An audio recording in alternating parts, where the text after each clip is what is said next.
Қадір түндегі міндет жүрегіңнің сау екендігін жеткізу халге таң атқанға дейін. Мына жүректі қазір пісіру керек.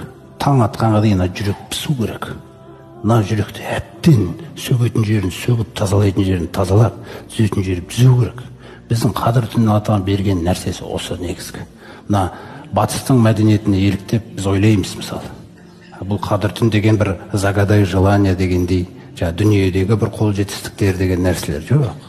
Дүниеде сіздің жейтініңіз, киетініңіз, мансабыңыз, тіпті қанша жыл қайда жұмыс істейсіз, қанша жыл костюм шалбар киесіз, қанша жыл жағы ішінде денсаулығыңыз мықты болады, қанша балаңыз болады, қанша нәрсе. Анаңыздың құрсағында жатқан кезде жазып тастаған Алла Тағала. Ол тағдыр өзгермейді. Дүниең шешіліп қойған. Олай болса не сұрайым? Мен сау жүректі сұрау керекпін. Мен сау Алла жаққа баратырмын. Сау жүректі сұрайтын түнде бұл.